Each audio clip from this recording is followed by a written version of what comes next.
इस कार्यक्रम के पुण्यार्जक है माता एवं पिता एडवोकेट श्री नरस गोंडा पाटिल, श्रीमती कल्पना पाटिल, इंजीनियर अभिजीत पाटिल, आरती अभिजीत पाटिल, अजिंक्य अभिजीत पाटिल, शैलजा, अमित, प्रणय एवं विराग।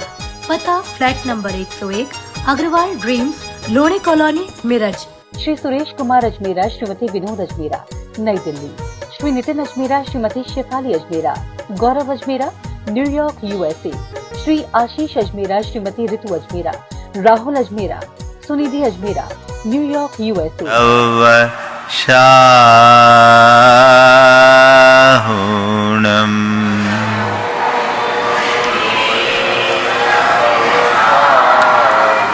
एसो पंचेण मुयारो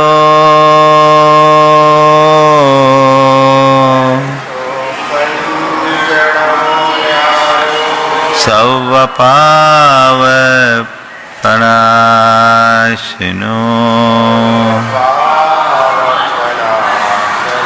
मंगलार्णं च सवेसिं पढ़ेमं हो मंगलम्।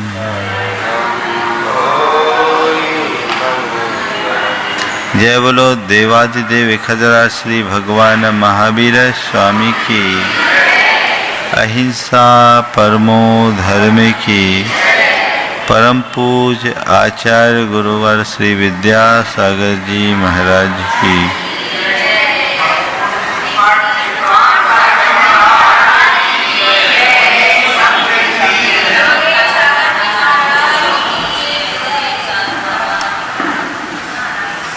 हम लोग चलते हैं और जब कभी चलना शुरू करते हैं उससे पहले मंजिल तय करते हैं, लक्ष्य बनाते हैं कि हमें अमुक स्थान तक जाना है और इतने समय में पहुंचना है। और पहुंचने के क्रम में रास्ते में आने वाली कठिनाइयों का भी पूर्वानुमान लगाकर हम उसके निवारण का भी प्रयास करते हैं। जो भी व्यवस्थाएं हमें आवश्यक प्रतीत होती है उसे पहले से जुटाकर अपने साथ रखते हैं। ऐसा करने में हमारा मार्ग निर्बाध पूरा हो जाता है और हम अपने मंजिल तक पहुंच जाते हैं। लेकिन इसके विपरीत कोई व्यक्ति चले और उसे यही तय ना हो कि कहाँ जाना है, तो उसके लिए हम क्या कहेंगे? कदाचित तय भी कर ले पर पैरों को गति न दे तो उसे हम क्या कहेंगे?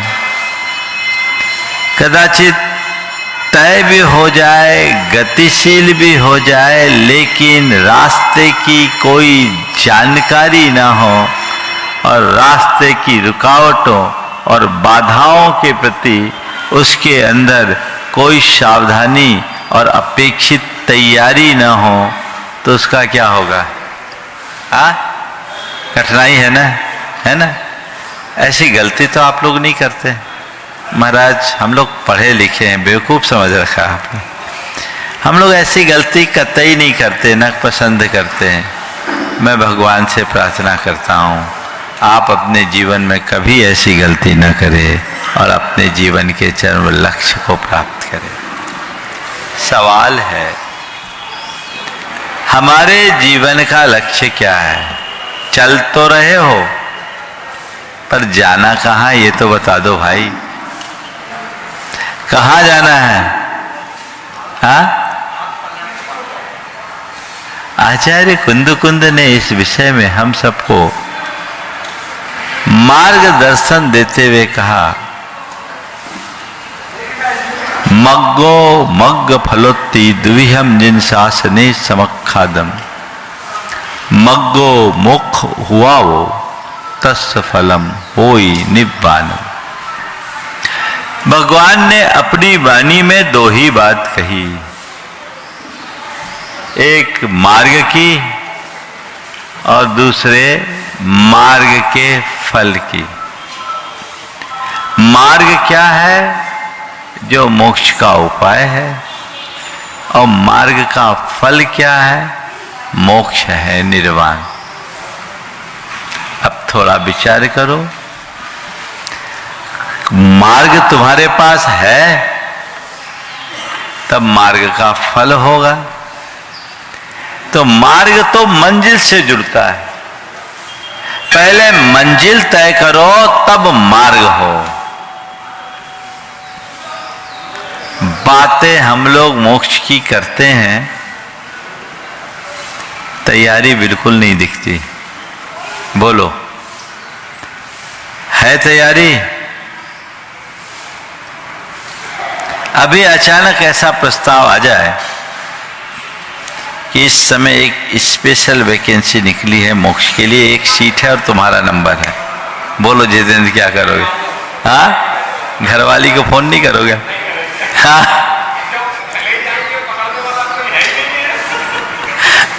कह रहे हो, लेकिन अंदर उतर कर देखो, जंजाल जो अपने चारों तरफ फैला रखा है वही रुकावटें खड़ा करती है। शब्दों में कहना अलग बात है, पर उसकी अनुभूति में जीना बहुत कठिन बात है। जब तक हमारे हृदय में प्रगाढ़ वेद भेद विज्ञान पक्का वैराग्य न हो, तब तक कल्याण नहीं होता। जानते हम सब हैं,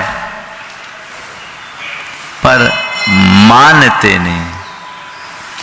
मार्ग की बातें करते हैं, लेकिन उन मार्ग से हटना नहीं चाहते। जब तक उन मार्ग में चलोगे तो मार्ग में कैसे आओगे? कई बार कहते हैं ना, कैसे भी हो इसको रास्ते पे लाओ। मुझे नहीं मालूम आपने अपनी जिंदगी में कितने को रास्ते पे लाया। सब लोग लोगों को रास्ते पे लाते हैं, पर खुद चौराहे पे खड़े हो। खुद को तो रास्ते पे लाओ। हमारे आचार्य हमें यही मार्गदर्शन देते हैं कि सब भटके हुए इनको रास्ते पे लाओ। भटके हुए, और एक दिन, 2 दिन, 4 दिन से नहीं। कब से भटके हो पता है? हाँ, अनादि से। लेकिन जो भटकता प्राणी है ना, उसको भटकने में ही मजा आ रहा है। वो भटक रहा है। सबसे बड़ी विडंबना तो यह है कि उसे इस बात का किंचित आभास ही नहीं कि मैं भटक रहा हूं। बोलो, सही यात्री और भटकने वाले व्यक्ति में क्या अंतर है? यात्रा और भटकने में क्या अंतर है? एक यात्री है और एक भटकता प्राणी है, दोनों में क्या अंतर है? और भटकने वाले में?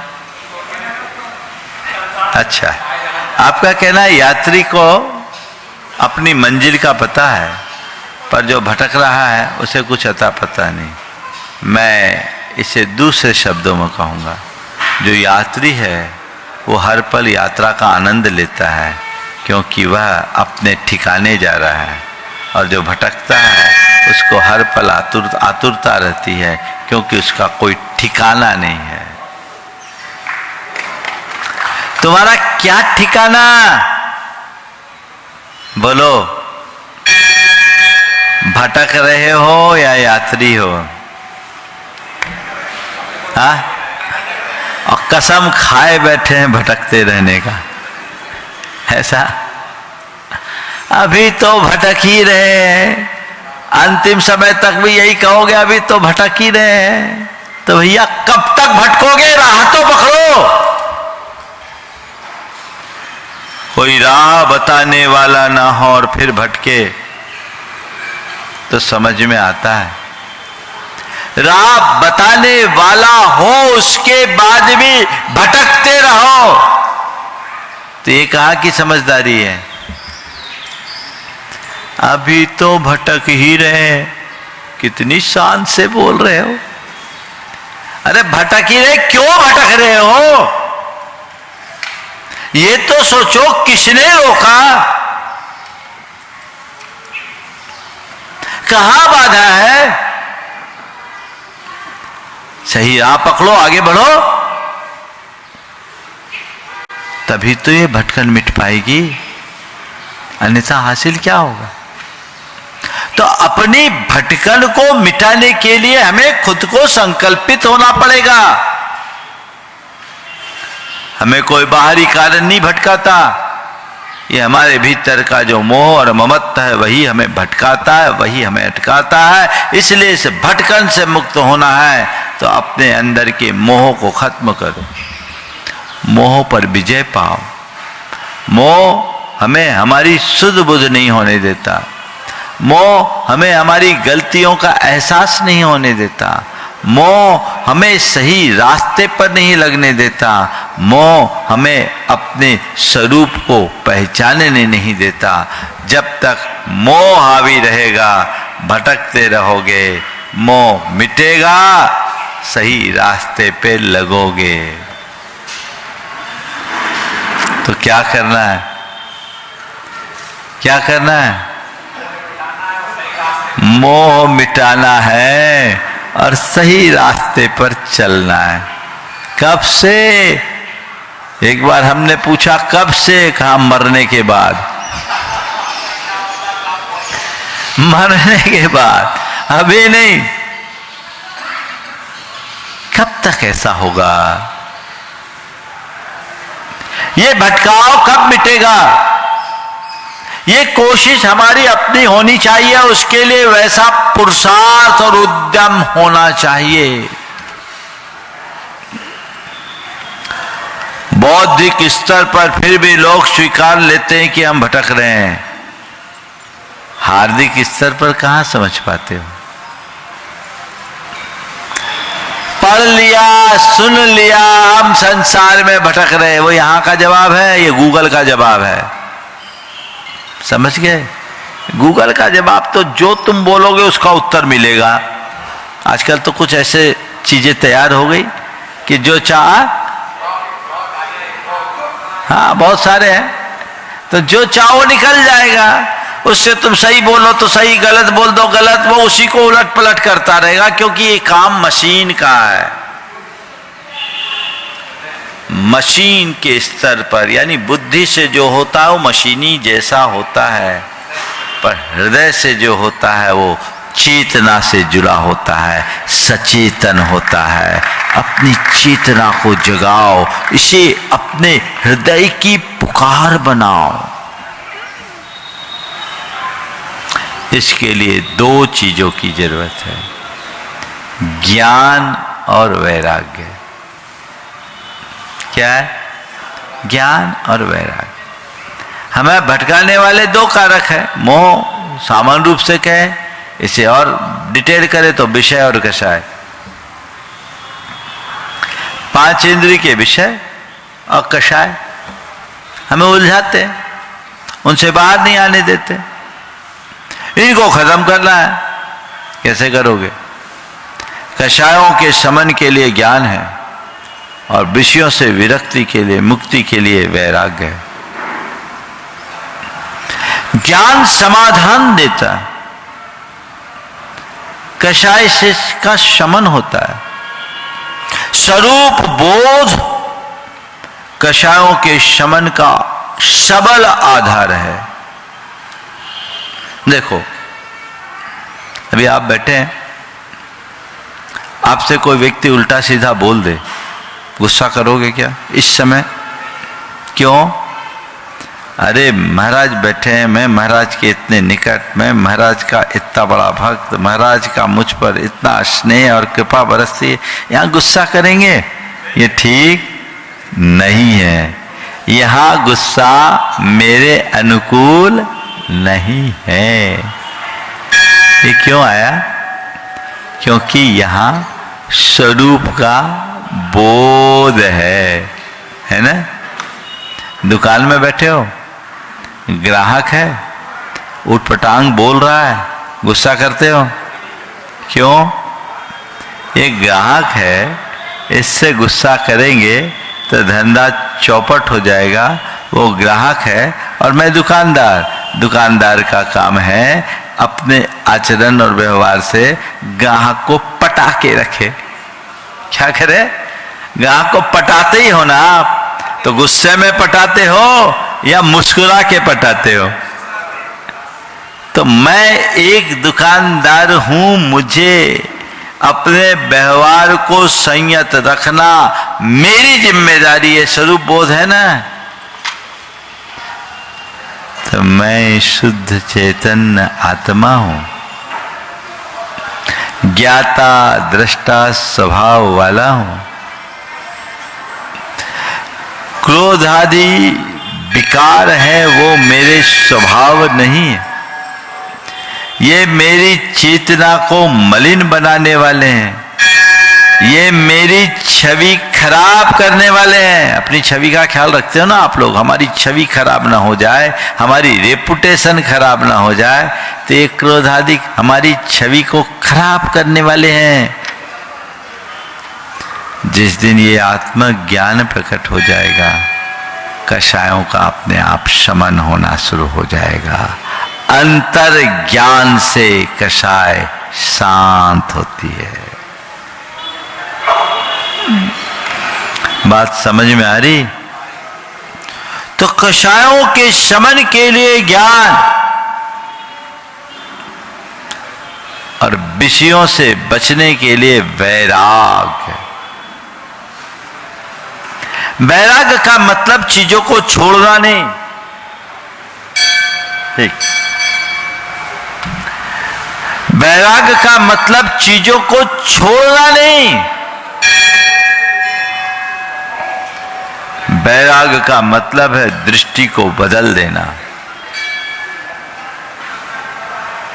उनसे दूर हट जाना। जो चीजें दिल में उतरी थी उन्हें दिल से उतार देना। क्या है वैराग?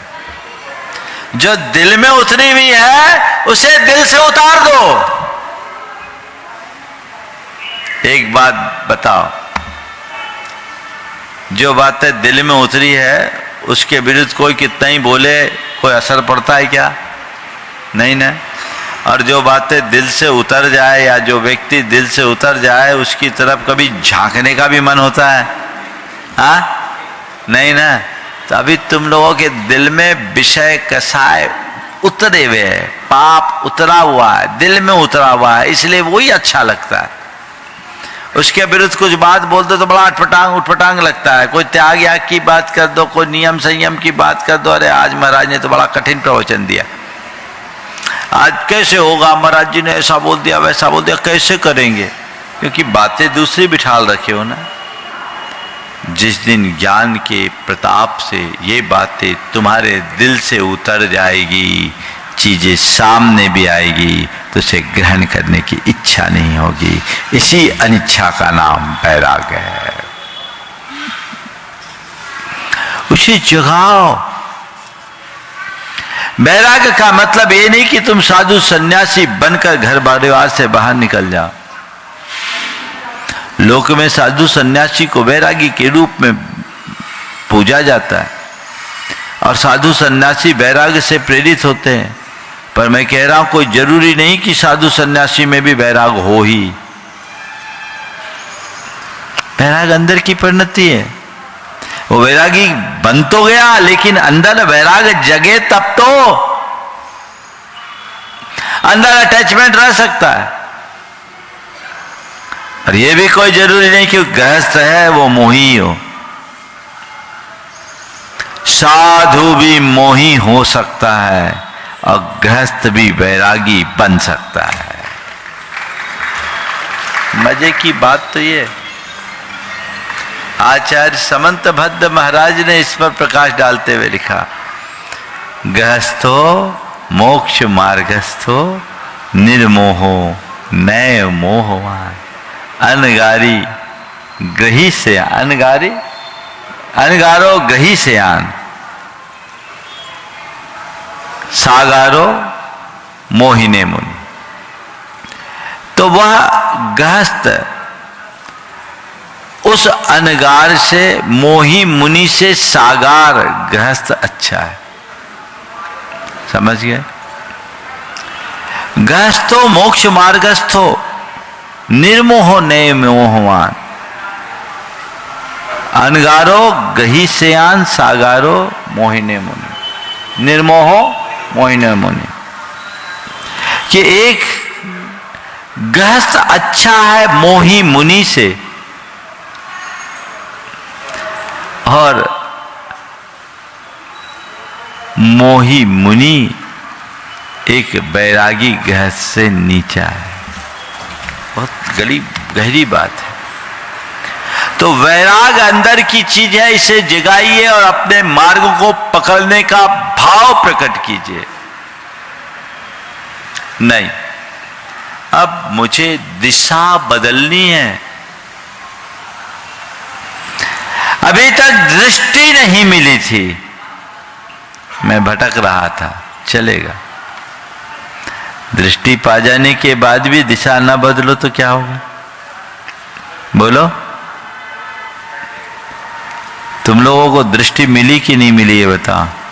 पूरी दृष्टि मिल गई, दिशा कब बदलोगे? सोचो।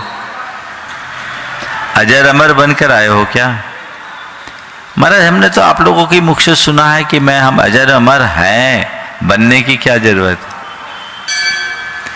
सच में जो अजर अमर है उसके लिए कोई जरूरत नहीं, लेकिन अजर अमर होने के बाद भी हमने अपने आप को जो बना रखा है वही हमारे भटकन की मूल है, उसे बदलना है। ये मौका है, ये मनुष्य जीवन है, थोड़ा सा जीवन है, छोटा सा जीवन है, जो कुछ भी करने योग्य है अभी कर सकते हो, बाद में नहीं। तो भाई राह पकड़ो, आगे बढ़ो, कुछ ही सही, थोड़ा ही सही, पर आगे बढ़ो। ये ललक अंदर में होनी चाहिए। आचार्य कुंद कहते हैं इस अनंत संसार में तो इतनी बार जन्म लिया और इतनी बार मरा कि जन्म लेने के बाद तूने अब तक जितनी माताओं का दूध पिया ना, उनको इकट्ठे करे तो क्षीर सागर का जल कम पड़ जाए। और तेरे मरने से अतीत की इतनी माताएं रोई है कि उनके आंसुओं के कण को इकट्ठा किया जाए तो समुद्र का जल कण भी कम पड़ जाएगा। सोचो, कल्पना करो, अनंत जन्म और अनंत मरण हमारा हो चुका है। अनंत जन्म, अनंत मरण, अनंतो बार ऐसा हो चुका, कब तक करोगे? पुनरपि जननम पुनरपि मरणम जननी जठरे पुनरपि शयनम। बार बार जन्म, बार बार मरण, बार बार मां के कोख में जाना, आखिर ये सब कब तक चलेगा?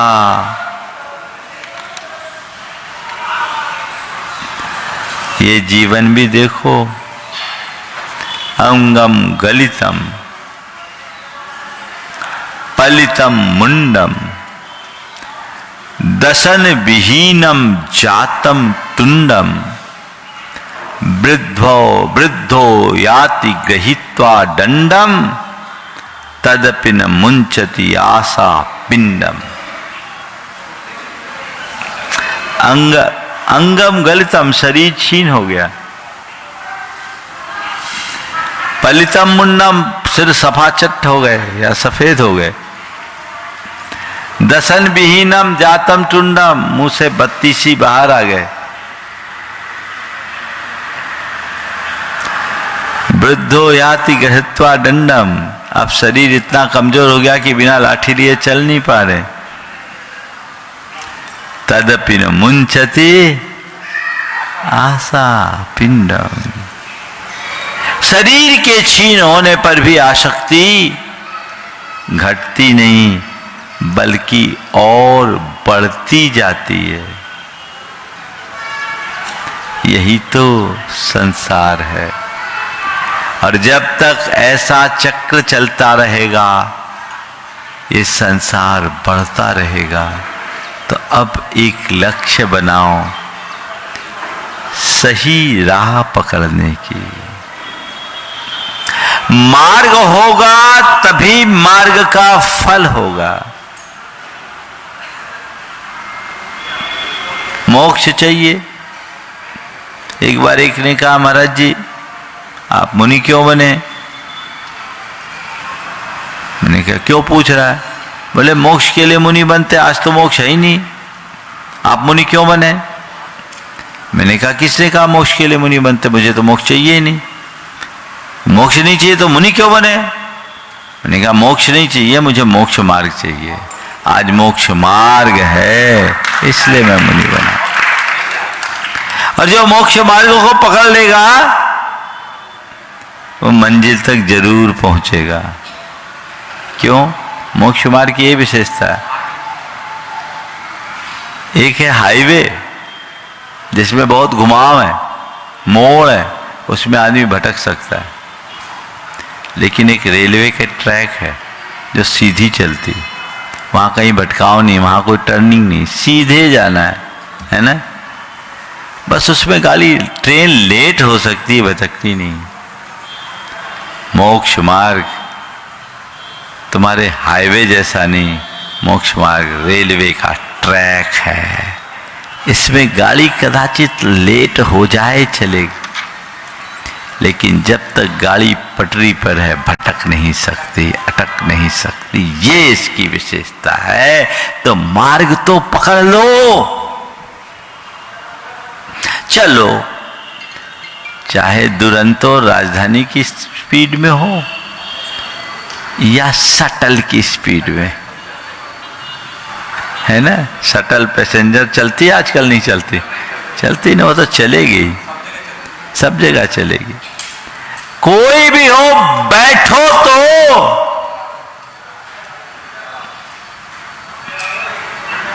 लेकिन उसमें भी आप लोग कभी कभी गड़बड़ी कर बैठते हैं। जाना दिल्ली हो और बैठ जाए मुंबई की ट्रेन में, अब क्या होगा? हाँ? एक बार एक व्यक्ति ट्रेन में यात्रा कर रहा था और घुटने पर सर रखकर रोए जा रहा था। बहुत देर से रो रहा था। ट्रेन में ज़्यादा भीड़ भाड़ नहीं थी, कंपार्टमेंट खाली था। सामने की सीट में एक बूढ़ी अम्मा बैठी थी। उससे इसका रोना नहीं देखा गया। उसने प्यार से पुचकार करके पूछा कि बेटा क्या बात है, तू रो क्यों रहा? उधर से कोई जवाब नहीं। वो और विह्वल हो गई, उठी, प्यार से उसके बाल और गाल को सहलाते हुए पूछी, बेटा तू मुझे अपनी माँ मान, तू रो क्यों रहा है? धीरे से गर्दन से सिर उठाया, उसे देखा और फपक फपक के रोने लगा। जो अक्सर होता है, रोने वाले आदमी के पास कोई सहानुभूति प्रकट करने जाए तो और रोना। अब क्या हुआ, उसके रोने से उस बुढ़िया भी रोना शुरू कर दी, दोनों रोने लगे। और बुढ़िया ने उसे झकझोर करके कहा, बेटा तू मुझे अपनी माँ मान, तेरा दुख मुझसे सहा नहीं जा रहा है, आखिर बता तो सही तुझे क्या तकलीफ आ पड़ी है, तू क्यों रो रहा है? मैं तेरी हर संभव मदद करूंगी। बता तो सही तुझे क्या तकलीफ आ पड़ी है, तू क्यों रो रहा है? मैं तेरी हर संभव मदद करूंगी। तो उसने कहा, क्या बताऊं अम्मा, मैं गलत गाड़ी में बैठ गया हूं। क्या है? गलत गाड़ी में बैठ गया हूं बुढ़िया ने कहा, अरे पगले, गलत गाड़ी में बैठ गया है तो रोने का क्या काम, अगले स्टेशन में उतरना और ट्रेन बदल लेना। गलत गाड़ी में बैठ गए हो तो रोने का क्या काम, अगले स्टेशन में उतरना और ट्रेन बदल लेना। अरे अम्मा, ये तो मैं बहुत देर से सोच रहा हूं, पर सोचता हूं यहाँ पूरा कंपार्टमेंट खाली है, आराम है, अगली ट्रेन में जगह मिलेगी कि नहीं मिलेगी, है ना? बोलो, ये कौन है कौन? हाँ, सब पता है। मुश्किल तो यही है, तुम लोगों को पता नहीं होता तो बात अलग थी। सब पता है इसलिए कुछ असर नहीं पड़ता। तुम लोग तो इतने होशियार हो कि अगला वाक्य महाराज क्या बोलेंगे इसका भी अनुमान लगा लेते हो। तय महाराज का काम बोलना, हमारा काम सुनना। हो गया काम। हमारा धर्म सुनना है, महाराज का धर्म सुनाना है। ध्यान रखना, सुनना सुनाना धर्म है, पर सुनना और सुनाना ही धर्म नहीं है, सुन करके उसे करना ही असली धर्म है। जो सुनने को ही धर्म मानते हो अटक जाते हैं, और जो सुन करके धर्म करते हैं वो पार लग जाते हैं। हमने जो सुना है उसे गुने और जीवन को आगे बढ़ाने का उद्यम करें तो मार्ग होगा, तो मार्ग का फल। मार्ग है ना, चलो। भगवान ने कौन सा मार्ग दिया? रत्नत्रय का मार्ग दिया। दर्शन ज्ञान चरित्र को अपनाओ, ये मार्ग है। अब इस मार्ग में चल पाओ तो कोई बात नहीं, साधु धर्म को अंगीकार करने का पहला उपदेश। पर इसमें तुम अपने आप को असमर्थ पाते हो तो चलो श्रावक धर्म का पालन कर लो। राजमार्ग से चल सको अच्छी बात नहीं है, पगडंडी पर तो चलोगे तभी तो पहुंचोगे। चले नहीं तो पहुंचोगे कैसे? रुको मत, तुम जहां हो सुरक्षित नहीं है। आगे बढ़ो, चलो, पार लगाओ, यहां से हटो।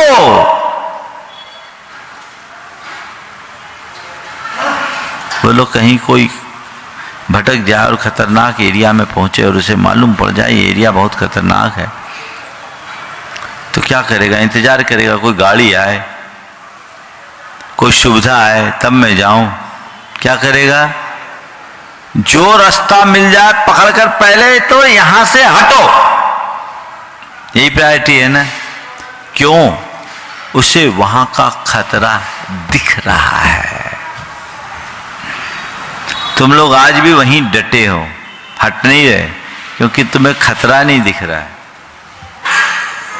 और यही मोह है जो जीवन की वास्तविकताओं से दूर रखे, जो हकीकत को समझने न दे, जो सत्य को स्वीकारने न दे, जो बाहर के जंजाल में ही उलझाए रखे, उसका नाम है मोह। डटे रहो। अटैक तो चौतरफा हो रहा है ना, दुख को कौन भोग रहा है? पर जान बूझ कर अंध बने हैं, आंखन बांधी पाटी, जिया जग धोखे की टाटी। जानबूझ कर रंग बदल गए, आंख में पट्टी बांधे, ठीक है, क्या हो, बांधे रहो पट्टी, कब तक चलेगा? एक जगह एक कोल्हू चल रहा था, कोल्हू में बैल बंधे थे, बैल बार बार चक्कर काट रहा था, और जो तेली था वो खाट पे आराम से सो रहा था। वहीं से एक वकील गुजरा, देखा ये बैल तो घूम रहा, मालिक सो रहा। उसका दिमाग थोड़ा चला, उसने उसको तेली को बोला, भाई तुम सो रहे हो और बैल घूम रहे, अगर बैल चलना बंद कर दे तुम्हारा काम अधूरा रहेगा। बोले नहीं, बैल चलते रहेंगे। ले मान लो रुक गए तो, बोले नहीं रुकेंगे तो हमने इसके गले में घंटी बांध रखी है, ये घंटी बजती रहेगी, हम समझते रहेंगे बैल चल रहे हैं। बोले अच्छा, बोले हाँ इनको जब इनको ये लगे कि चक्कर काट रहे यहीं यहीं, तो बोले नहीं मैंने आंखों में पट्टी लगा रखी है, उनको पता ही नहीं है कि ये चक्कर काट रहे, इन्हें लग रहा आगे बढ़ रहे।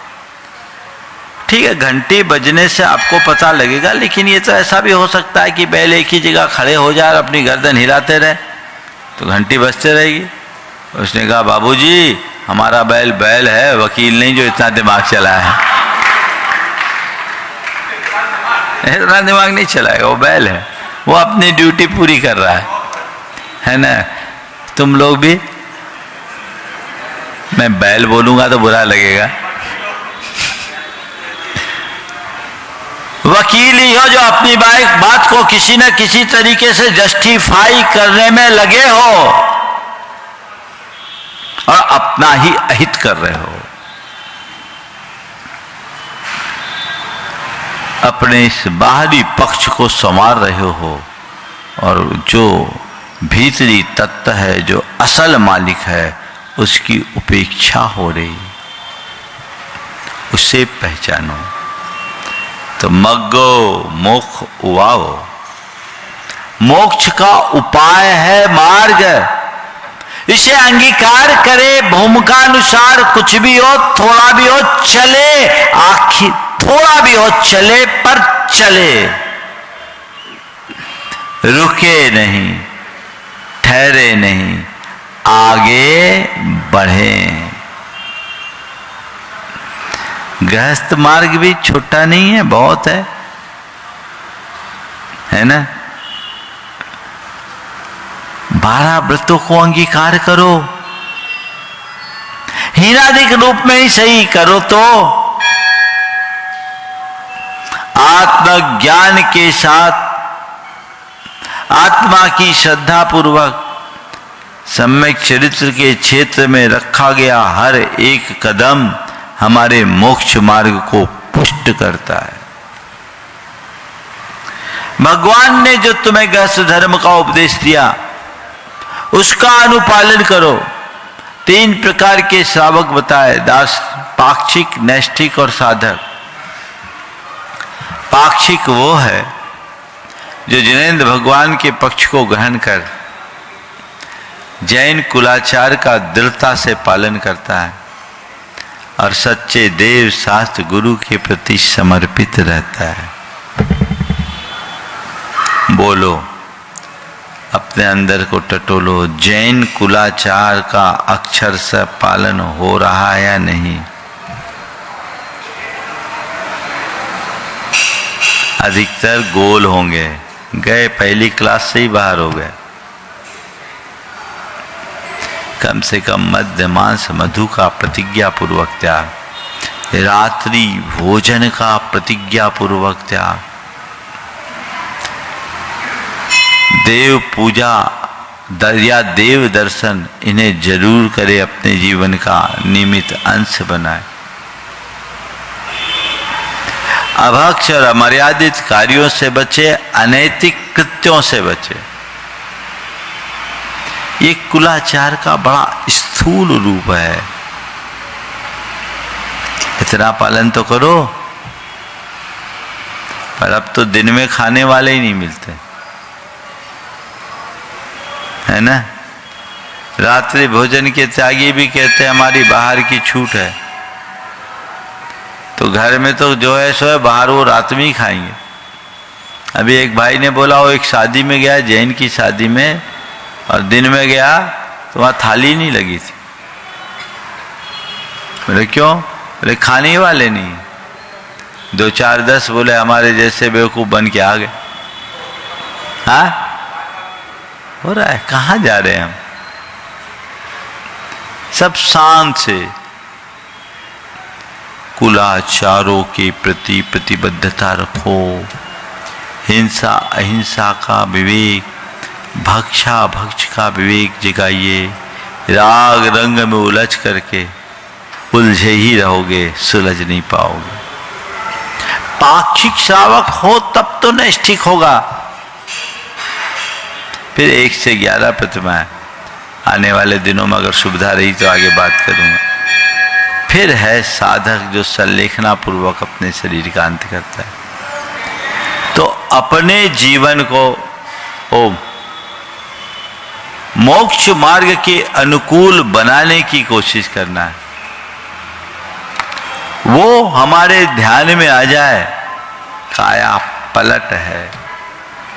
और यदि ऐसा नहीं है तो केवल और केवल भटकाव है।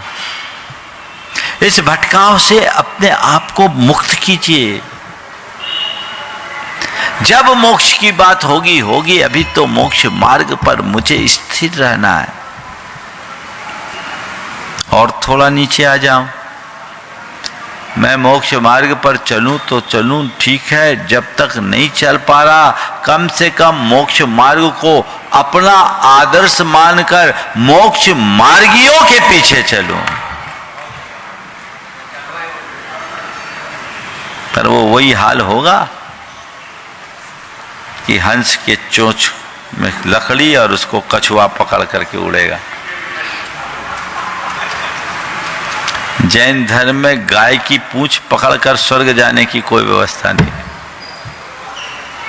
समझिए, गाय की पूंछ पकड़ करके स्वर्ग जाने की कहानी, ये कहानी है ना, लड्डू खाने के लिए गया, उसने पूंछ पकड़ी, उसके बाद उसके मालिक ने, फिर मालिक की पत्नी ने, फिर मालिक के बच्चों ने और बच्चों के बच्चों ने सब पूंछ पकड़ करके जा रहे हैं। और कामधेनु गाय आकाश में जा रही है। नीचे वाला पूछ रहा है, भाई स्वर्ग जाएंगे, वहाँ बड़े बड़े लड्डू मिलेंगे, कितना बड़ा लड्डू मिलेगा। दिमाग में कीड़ा काटने लगा। आखिर मालिक ने पूछ ही लिया कि ये बताओ स्वर्ग जाएंगे, वहाँ कितना बड़ा लड्डू मिलेगा। वो किसान का जो हरवाह था वो भूल गया, गाय की पूंछ छोड़ी और कह दिया इतना बड़ा लड्डू, धड़ाम से नीचे गिर गए ना। तो यही कहानी है। लक्ष्य अपना बनना चाहिए। मोक्ष और मोक्ष मार्ग को अपना लक्ष्य बनाओ, मोक्ष मार्ग को अपने जीवन का आदर्श बनाओ और मोक्ष मार्गी की सेवा में लगे रहो। खरबूजा खरबूजे को देखकर रंग बदलता है। त्यागियों के संपर्क में रहने से बैराग का भाव जगता है और रागियों के बीच में रहने से मन रागी बन जाता है, भोगी बन जाता है। इसलिए भोगी से बैरागी बनना है तो त्यागियों के संसर्ग में रहने की कोशिश करें। समय आप सबका हो गया है। आज शाम का संघ का समाधान यहीं पर 4 बजे से होगा और कल संस्कृति गार्डन में 2 उत्तुंग प्रतिमा जो मूल आसन पर विराजमान होनी है, अभय जी गोहिल, जस्टिस अभय जी गोहिल अपने द्रव्य से एक बहुत बड़े तीर्थ के रूप में उसे विकसित कर रहे हैं। और ये वो प्रतिमा जो लंदन में भगवान ऋषभदेव और महावीर की जो छोटी प्रतिमा है ब्रिटिश म्यूजियम में रखी, उसकी एक अनुकृति है, बड़े रूप में बनाई जा रही है। हम लोग उसमें पहुंचेंगे। इसलिए कल प्रातःकाल का प्रवचन वहीं होगा और आगे के कार्यक्रम की सूचना शाम को दे दी जाएगी। बोलिए अहिंसा परमो धर्म की। जावानी के ज्ञान ते सूचे लोकालोक, सो वाणी मस्तक धरो सदा देतो होंदो। हे जिनवानी भारती कोह जपो दिन रैन, जो तेरो शरणाग है सो पावे सुख चैन।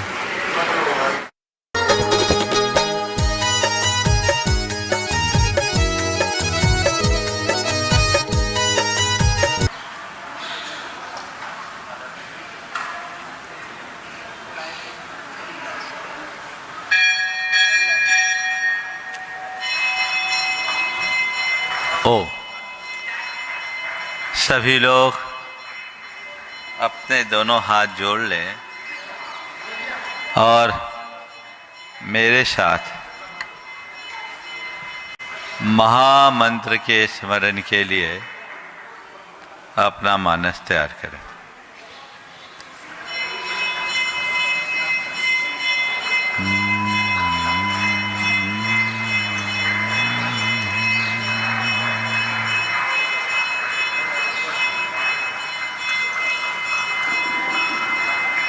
नमो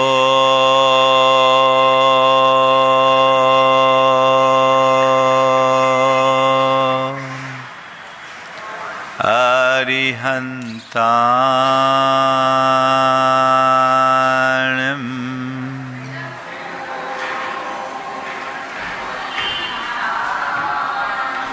इडमो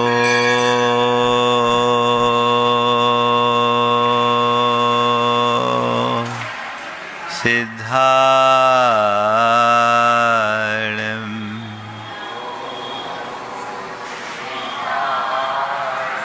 इडमो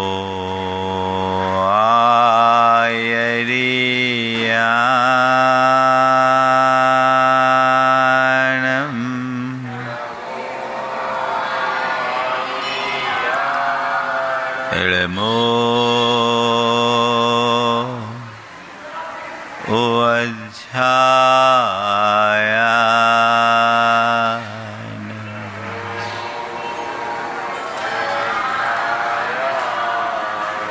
इडमो लोये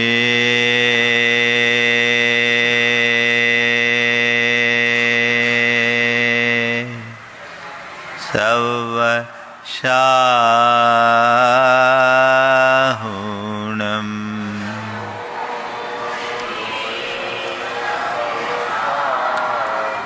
एसो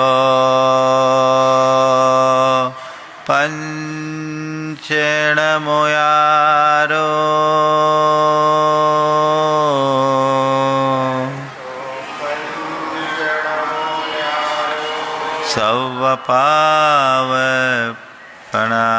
सवपावपणाशिनो मंगलार्णं च सवेसिं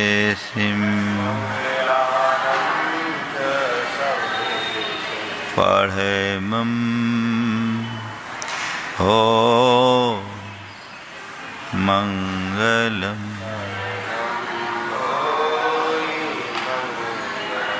जय बोलो देवादिदेव खजरा श्री भगवान महावीर स्वामी की, अहिंसा परमो धर्म की, परम पूज्य आचार्य गुरुवर श्री विद्यासागर जी महाराज की।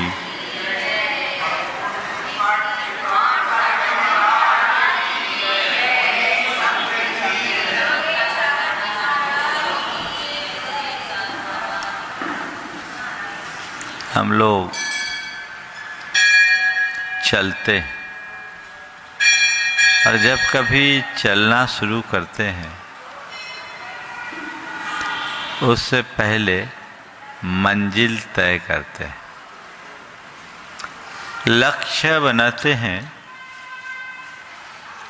कि हमें अमुक स्थान तक जाना है और इतने समय में पहुंचना है। और पहुंचने के क्रम में रास्ते में आने वाली कठिनाइयों का भी पूर्वानुमान लगाकर हम उसके निवारण का भी प्रयास करते हैं। जो भी व्यवस्थाएं हमें आवश्यक प्रतीत होती है उसे पहले से जुटाकर अपने साथ रखते हैं। ऐसा करने में हमारा मार्ग निर्बाध पूरा हो जाता है और हम अपने मंजिल तक पहुंच जाते हैं।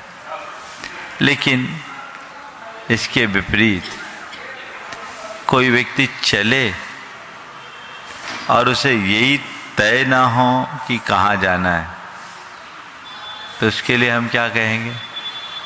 हाँ? कदाचित तय भी कर ले पर पैरों को गति न दे तो उसे हम क्या कहेंगे? कदाचित तय भी हो जाए, गतिशील भी हो जाए, लेकिन रास्ते की कोई जानकारी ना हो और रास्ते की रुकावटों और बाधाओं के प्रति उसके अंदर कोई सावधानी और अपेक्षित तैयारी न हो तो उसका क्या होगा? कठिनाई है ना, है ना? ऐसी गलती तो आप लोग नहीं करते, महाराज हम लोग पढ़े लिखे हैं, बेवकूफ़ समझ रखा आपने। हम लोग ऐसी गलती कतई नहीं करते, न पसंद करते हैं। मैं भगवान से प्रार्थना करता हूँ आप अपने जीवन में कभी ऐसी गलती न करें और अपने जीवन के चरम लक्ष्य को प्राप्त करें। सवाल है, हमारे जीवन का लक्ष्य क्या है? चल तो रहे हो पर जाना कहाँ, ये तो बता दो भाई। कहाँ जाना है? हाँ, आचार्य कुंद ने इस विषय में हम सबको मार्गदर्शन देते हुए कहा, मग्गो मग्ग फलोत्ति द्विहम जिन शासने समखादम, मग्गो मुख हुआ वो तस् फलम होई निब्बान। भगवान ने अपनी वाणी में दो ही बात कही, एक मार्ग की और दूसरे मार्ग के फल की। मार्ग क्या है? जो मोक्ष का उपाय है, और मार्ग का फल क्या है? मोक्ष है, निर्वाण। अब थोड़ा विचार करो, मार्ग तुम्हारे पास है तब मार्ग का फल होगा। तो मार्ग तो मंजिल से जुड़ता है, पहले मंजिल तय करो तब मार्ग हो। बातें हम लोग मोक्ष की करते हैं, तैयारी बिल्कुल नहीं दिखती। बोलो, है तैयारी? अभी अचानक ऐसा प्रस्ताव आ जाए कि इस समय एक स्पेशल वैकेंसी निकली है मोक्ष के लिए, एक सीट है और तुम्हारा नंबर है। बोलो जितेंद्र, क्या करोगे? हाँ, घरवाली को फोन नहीं करोगे? हाँ,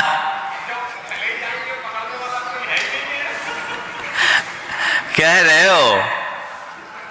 रहे हो, लेकिन अंदर उतर कर देखो, जंजाल जो अपने चारों तरफ फैला रखा है वही रुकावटें खड़ा करती है। शब्दों में कहना अलग बात है, पर उसकी अनुभूति में जीना बहुत कठिन बात है।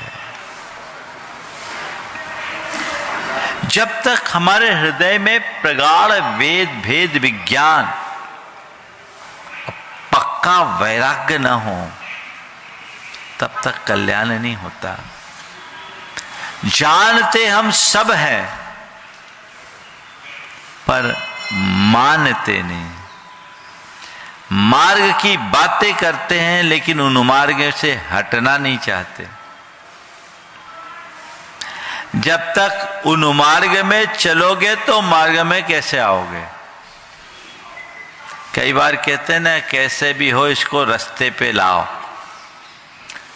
मुझे नहीं मालूम आपने अपनी जिंदगी में कितने को रास्ते पे लाया। सब लोग लोगों को रास्ते पे लाते हैं, पर खुद चौराहे पे खड़े हो।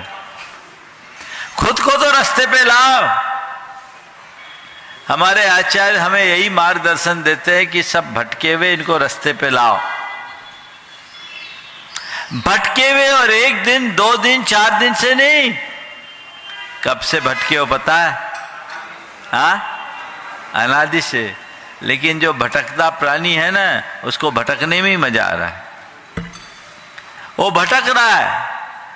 सबसे बड़ी विडंबना तो यह है कि उसे इस बात का किंचित आभास ही नहीं कि मैं भटक रहा हूं।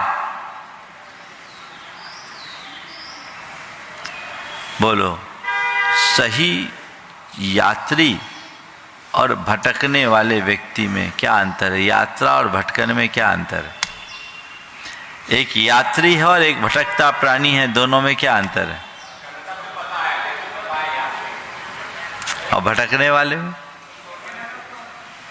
अच्छा, आपका कहना है यात्री को अपनी मंजिल का पता है, पर जो भटक रहा है उसे कुछ अता पता नहीं। मैं इसे दूसरे शब्दों में कहूँगा, जो यात्री है वो हर पल यात्रा का आनंद लेता है, क्योंकि वह अपने ठिकाने जा रहा है, और जो भटकता है उसको हर पल आतुरता रहती है, क्योंकि उसका कोई ठिकाना नहीं है। तुम्हारा क्या ठिकाना? बोलो, भटक रहे हो या यात्री हो? हाँ, और कसम खाए बैठे हैं भटकते रहने का।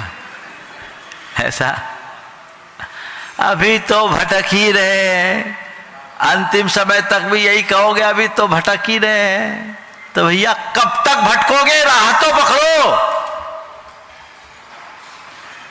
कोई राह बताने वाला ना हो और फिर भटके तो समझ में आता है।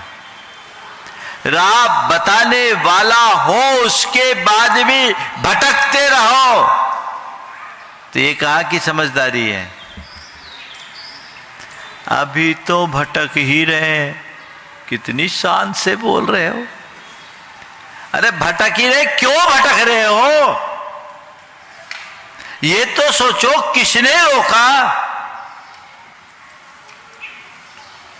कहां बाधा है?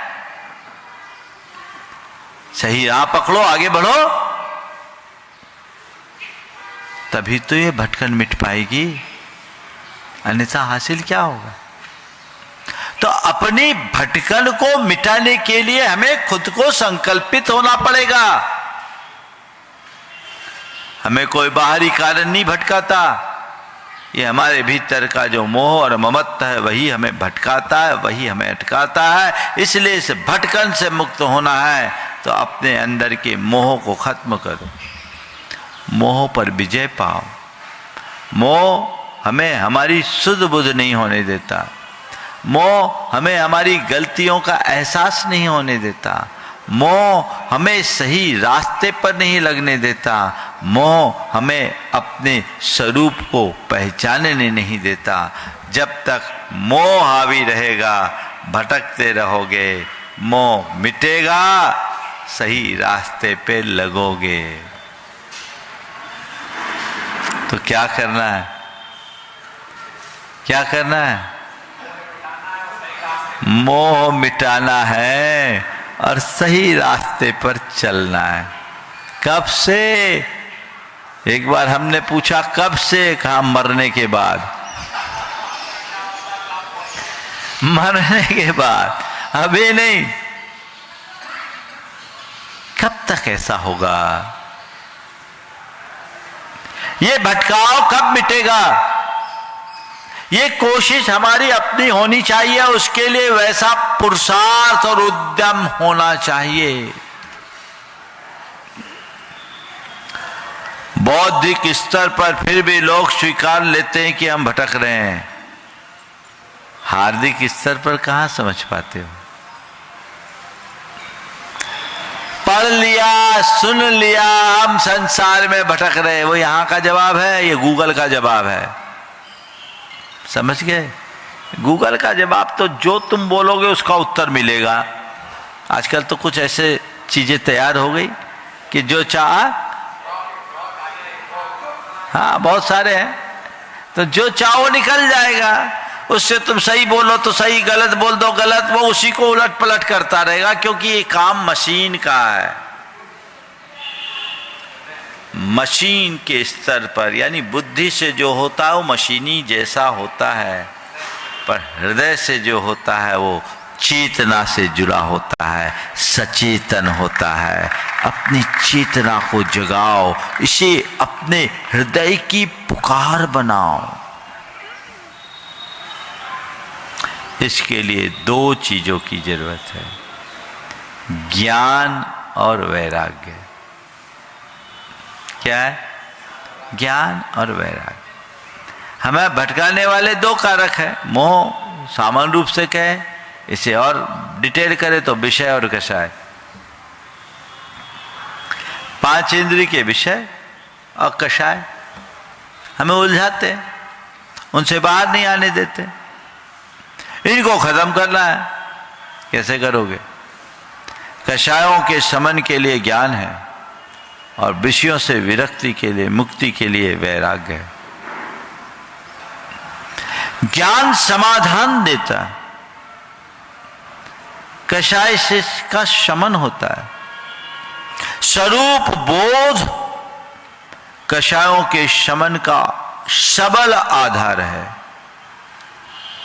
देखो, अभी आप बैठे हैं, आपसे कोई व्यक्ति उल्टा सीधा बोल दे, गुस्सा करोगे क्या इस समय? क्यों? अरे महाराज बैठे हैं, मैं महाराज के इतने निकट, मैं महाराज का इतना बड़ा भक्त, महाराज का मुझ पर इतना स्नेह और कृपा बरसती है, यहाँ गुस्सा करेंगे? ये ठीक नहीं है।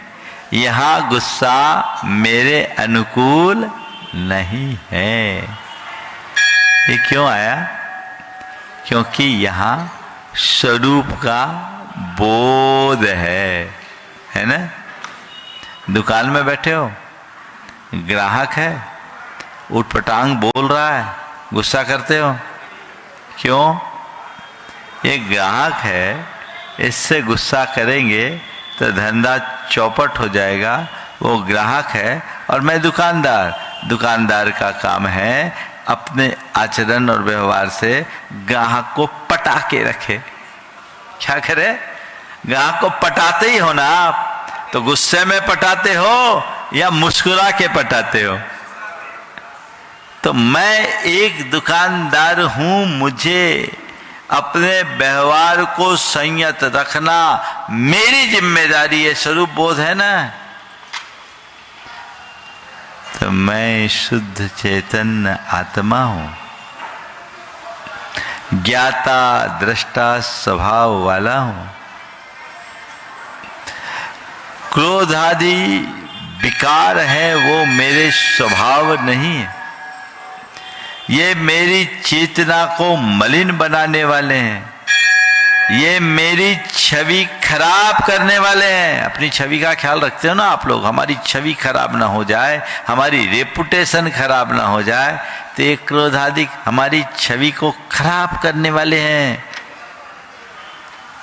जिस दिन ये आत्मज्ञान प्रकट हो जाएगा, कषायों का अपने आप शमन होना शुरू हो जाएगा।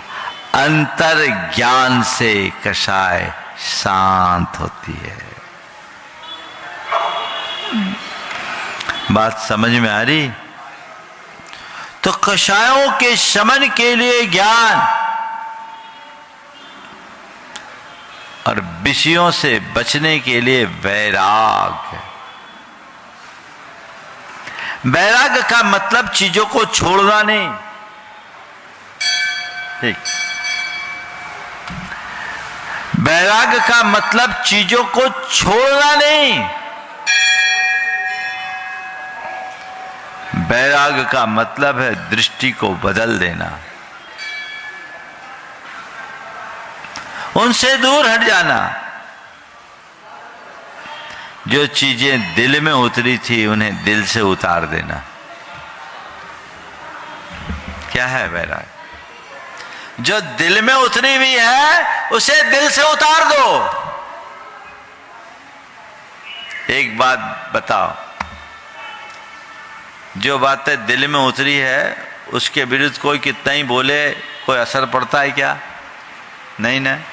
और जो बातें दिल से उतर जाए या जो व्यक्ति दिल से उतर जाए उसकी तरफ कभी झांकने का भी मन होता है?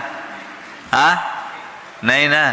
तो अभी तुम लोगों के दिल में विषय कषाय उतरे हुए है, पाप उतरा हुआ है, दिल में उतरा हुआ है, इसलिए वही अच्छा लगता है। उसके विरुद्ध कुछ बात बोल दो तो बड़ा उठपटांग लगता है। कोई त्याग याग की बात कर दो, कोई नियम संयम की बात कर दो, अरे आज महाराज ने तो बड़ा कठिन प्रवचन दिया, आज कैसे होगा, महाराज जी ने ऐसा बोल दिया वैसा बोल दिया, कैसे करेंगे? क्योंकि बातें दूसरी बिठाल रखे हो ना। जिस दिन ज्ञान के प्रताप से ये बातें तुम्हारे दिल से उतर जाएगी, चीजें सामने भी आएगी, तो उसे ग्रहण करने की इच्छा नहीं होगी। इसी अनिच्छा का नाम वैराग्य है। उसे जगाओ। वैराग्य का मतलब ये नहीं कि तुम साधु सन्यासी बनकर घर परिवार से बाहर निकल जाओ। लोक में साधु सन्यासी को वैरागी के रूप में पूजा जाता है और साधु सन्यासी वैराग्य से प्रेरित होते हैं।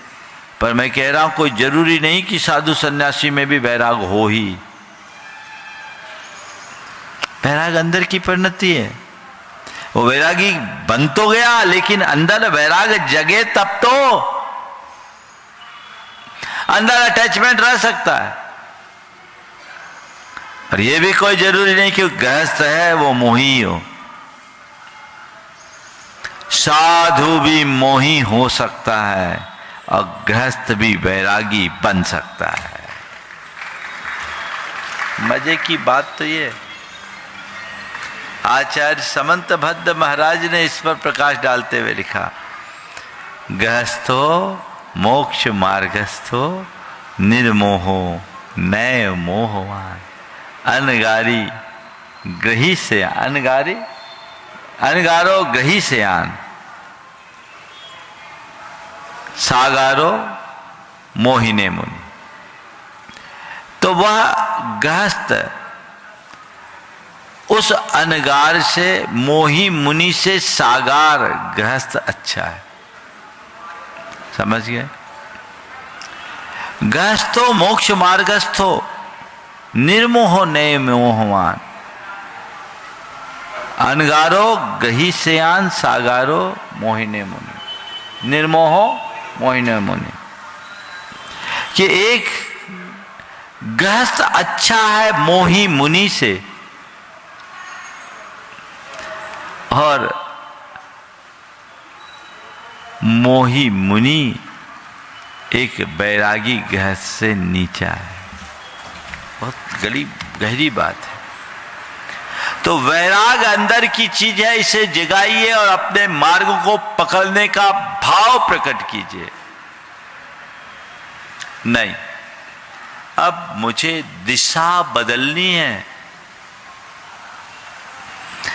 अभी तक दृष्टि नहीं मिली थी, मैं भटक रहा था, चलेगा। दृष्टि पा जाने के बाद भी दिशा ना बदलो तो क्या होगा? बोलो, तुम लोगों को दृष्टि मिली कि नहीं मिली, ये बताओ।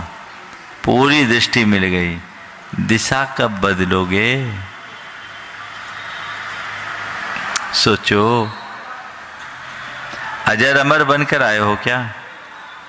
महाराज, हमने तो आप लोगों की मुख से सुना है कि हम अजर अमर हैं, बनने की क्या जरूरत है? सच में जो अजर अमर है उसके लिए कोई जरूरत नहीं, लेकिन अजर अमर होने के बाद भी हमने अपने आप को जो बना रखा है वही हमारे भटकन की मूल है। उसे बदलना है। ये मौका है, ये मनुष्य जीवन है, थोड़ा सा जीवन है, छोटा सा जीवन है, जो कुछ भी करने योग्य है अभी कर सकते हो, बाद में नहीं।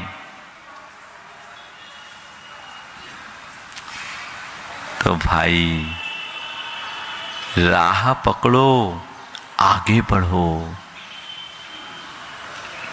कुछ ही सही, थोड़ा ही सही, पर आगे बढ़ो। ये ललक अंदर में होनी चाहिए। आचार्य कुंद कहते हैं, इस अनंत संसार में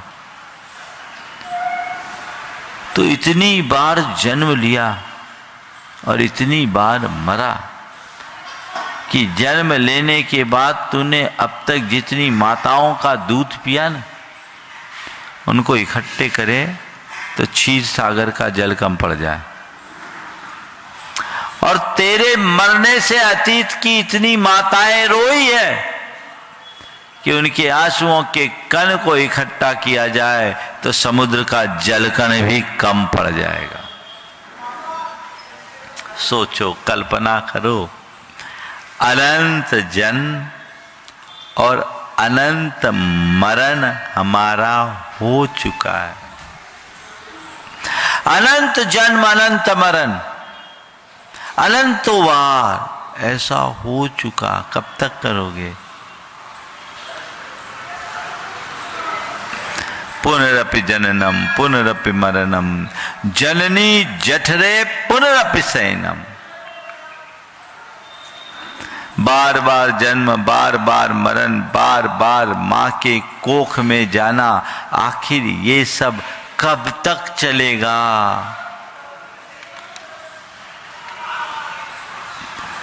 ये जीवन भी देखो, अंगम गलितम पलितम मुंडम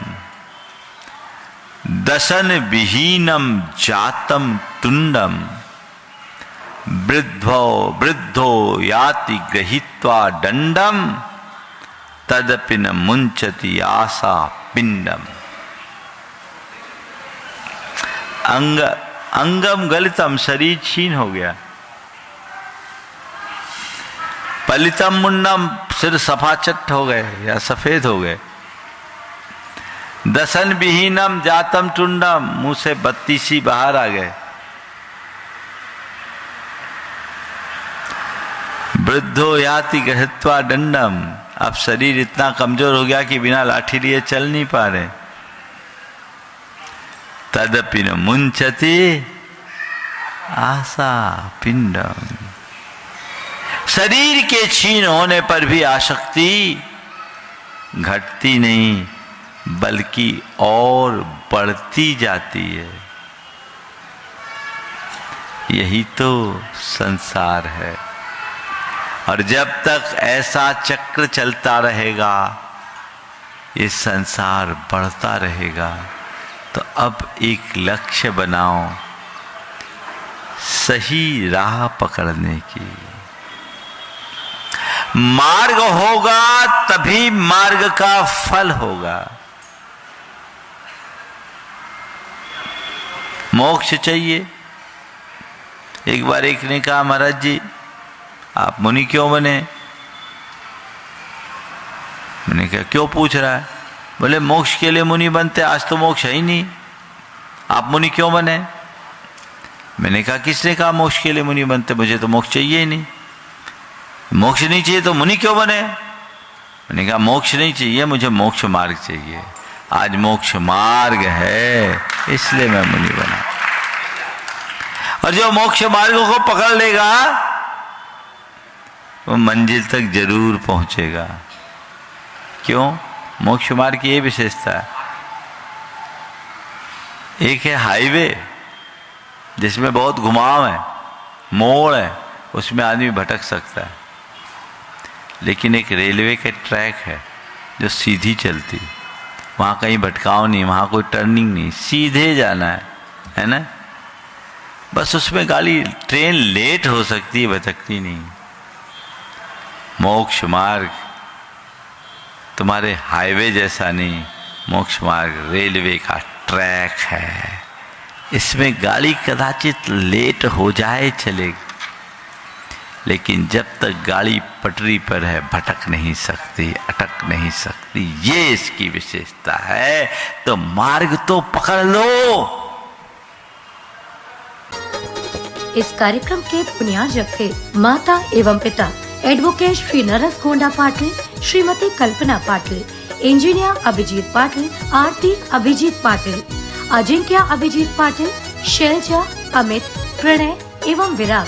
पता फ्लैट नंबर 101, अग्रवाल ड्रीम्स, लोणी colony, Miraj. Shri Suresh Kumar Ajmera, Shrimati Vinod Ajmera, New Delhi. Shri Nitin Ajmera, Shrimati Shefali Ajmera, Gaurav Ajmera, New York USA। Shri Ashish Ajmera, Shrimati Ritu Ajmera, Rahul Ajmera, Sunidhi Ajmera, New York USA।